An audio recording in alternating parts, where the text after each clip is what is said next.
नमस्कार मैत्रिणींनो, मी कविता. स्वागत आहे तुमचं माझ्या केपीस किचन या चॅनलवर. आज मी बनवणार आहे उकडीचे मोदक. तर चला बघूया त्यासाठी आपल्याला काय काय साहित्य लागणार आहे ते. आधी आपण उकड काढून घ्यायची आहे. त्यासाठी आपल्याला लागणार आहे तांदळाचं पीठ. हे तांदळाचं पीठमध्ये इंद्रायणी तांदूळ आणि आंबेमोहोर तांदूळ असे अर्धे अर्धे घेतलेले आहे आणि ते धुवून सुकवून गिरणीतून दळून आणलेले आहेत. नंतर त्याच वाटीच्या प्रमाणात आपल्याला पाणी नाही तर दूध घ्यायचं आहे. मी पाणी आणि दूध असं अर्ध करून एक वाटी घेतलेला आहे. तुम्ही बघू शकतात मी ते मिक्स केलं आहे. थोडं मीठ आणि तूप. आता आधी पातेल्यात आपण दूध आणि पाणी हे गरम करायला ठेवणार आहे. गरम म्हणजे चांगली उकळी येऊ द्यायची आहे दूध आणि पाण्याला. तुम्ही बघू शकतात मी आता त्यात दूध आणि पाणी एकत्र टाकणार आहे. दूध आणि पाण्याला उकळी आल्यावरच आपल्याला त्यात मीठ आणि तूप टाकायचे आहे.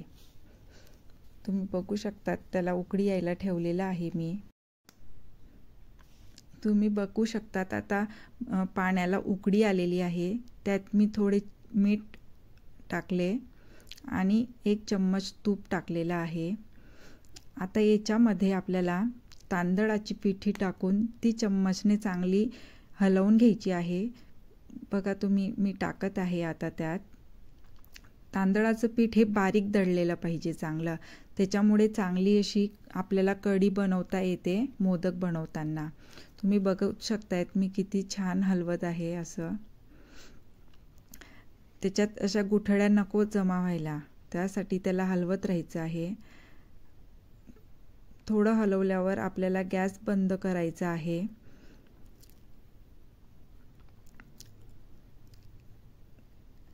आणि हे उकड आपल्याला झाकून 10 मिनिटं असंच ठेवायचं आहे. या उकडीला वाफ येईपर्यंत आपण बघूया सारणासाठी काय काय साहित्य लागणार आहे ते.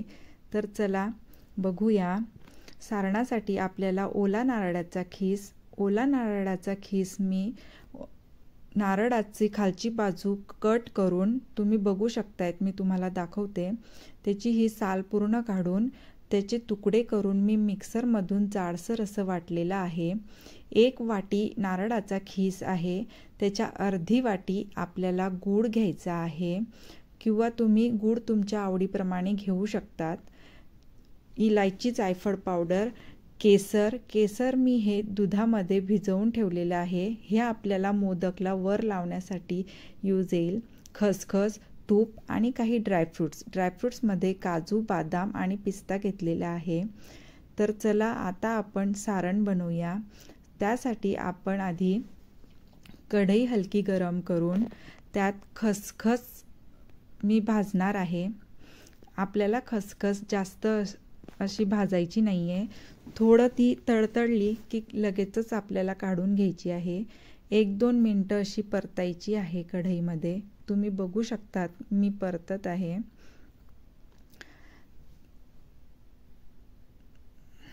आता ही खसखस आपण काढून घेणार आहोत.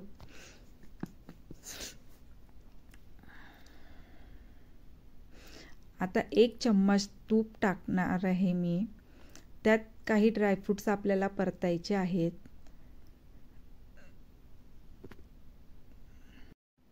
आता ड्रायफ्रुट्स मी तुपावर परतत आहे. बघू शकतात तुम्ही. हे पण आपल्याला जास्त वेळ असं परतायचं नाही आहे. हलकंसं असं करायचे आहेत तुपावर. आता मी हे ड्रायफ्रुट्स काढून घेणार आहे.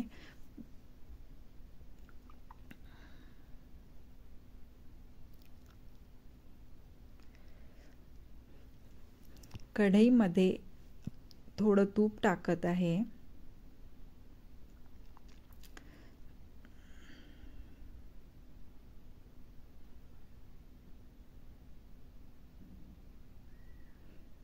या तुपामध्ये आपण खिसलेला गूळ टाकणार आहोत. हा गूळ आपल्याला जास्त वेळ असा होऊ द्यायचा नाही आहे. तो खिचलेला आहे म्हणून लवकरच विरघळणार.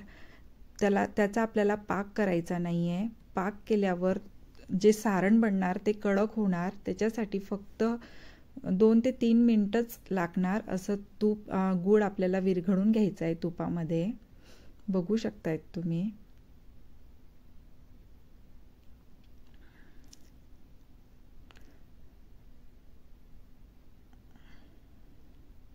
आता गूळ आपला हा विरघळला आहे.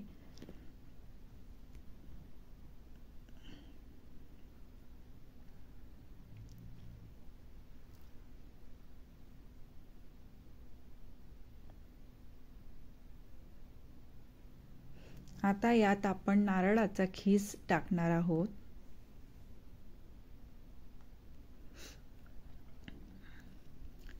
नारळाचा खीस टाकल्यावर आपल्याला हे चांगलं परतायचं आहे.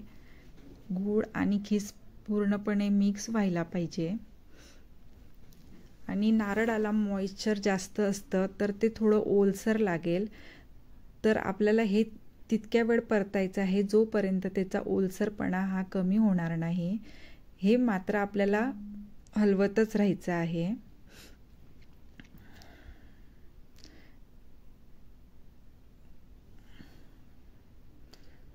बघू शकतायत तुम्ही त्यातलं पाणी हे कमी होत आहे. गूळ आणि नारळ दोघांनाही पाणी सुटतं. आता हे कोरडं झालेलं आहे बऱ्यापैकी.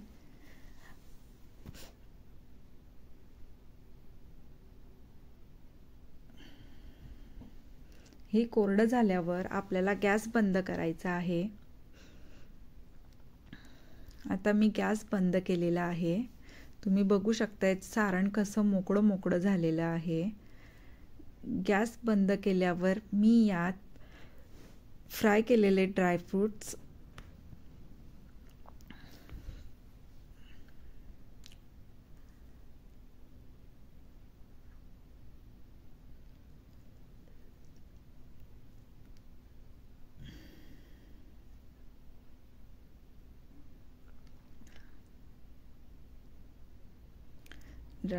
टाकलेत. जायफळ इलायची पावडर आणि भाजलेली खसखस हे टाकून सगळं एकजीव करायचं आहे. आपलं सारण तयार झालेलं आहे.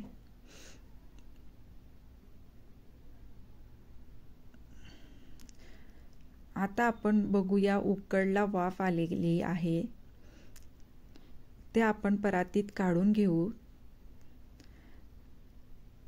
आणि हे गरम आहे म्हणून आपल्याला स्मॅशरनी मिक्स करायचं आहे. बघा तुम्ही मी आता कशा प्रकारे ते करत आहे.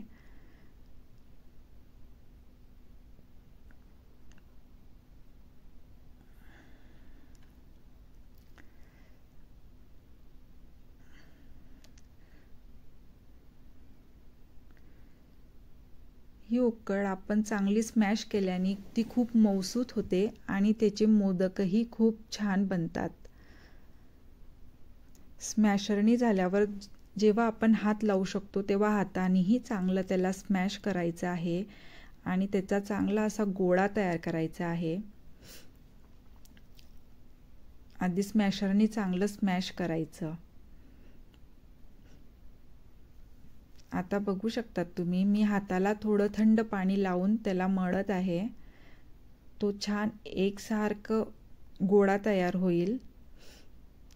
थोडं हाताला पाणी लावून ते मिक्स करायचं आहे आणि चांगलं दाबून असा त्याचा गोळा तयार करायचा. त्याचा गोळा खूप मऊसूत असा होतो. दुधामुळे मोदक हे खूप मऊ होतात म्हणून दूध टाकायचं. बघू शकतात तुम्ही उंडा किती स्मूथ झालेला आहे. याला मी वरतून थोडं तूप लावणार आहे. तुपाने मोदक हे चांगले चमकदार होतात. आता याचे गोल गोळे करून घ्यायचे आहेत आणि हे गोळे पूर्ण तयार करून घ्यायचे एकसाथ आणि त्याला कपड्याने असे झाकून ठेवायचे. नाहीतर त्याला असं ते कोरडे होतात आणि आपले मोदक बनणार नाहीत. मी आधी सर्व गोळे बनवून घेणार.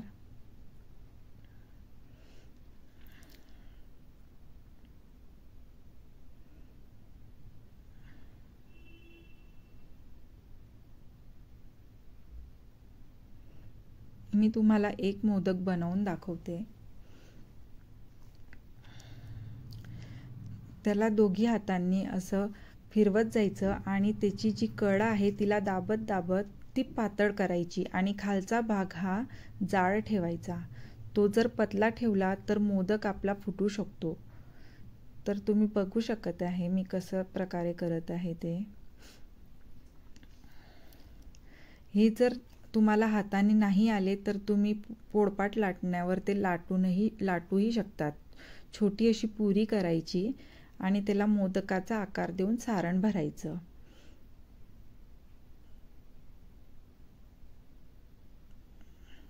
तुम्ही बघू शकतात आहे मी त्याला कशा कळ्या टाकत आहे.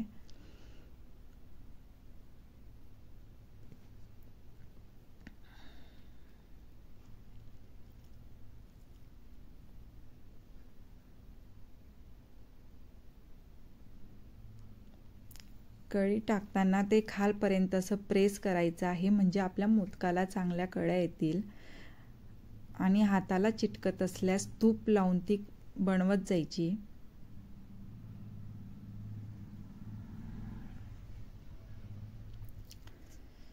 आता यात सारण भरून वर आपल्याला मोदकाचा असा आकार द्यायचा आहे.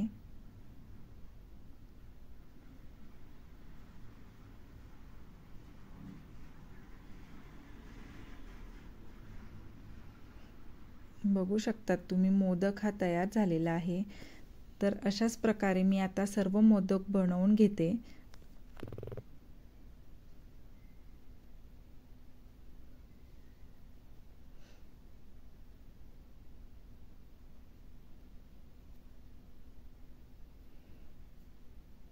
बघू शकतात तुम्ही मोदक आपले रेडी झालेले आहेत. आता याला मी स्टीमरमध्ये 10 ते 15 मिनिटं स्टीम करून घेणार आहे.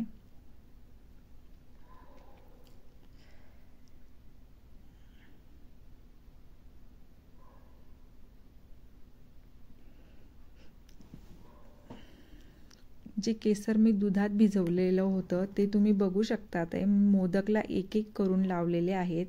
याच्यामुळे मोदकाला खूप छान असा सुगंध येतो आणि टेस्टही चांगली लागते.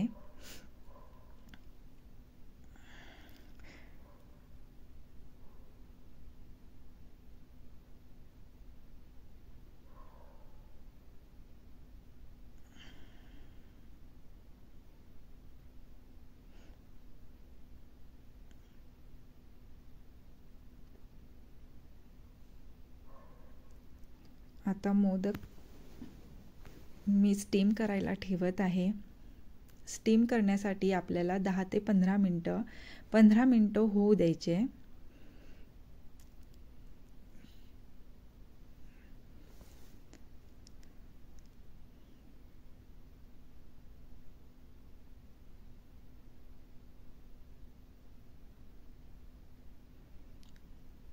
फ्लेम ही हायच ठेवायची आहे. बघू शकतात तुम्ही आपले मोदक तयार आहेत.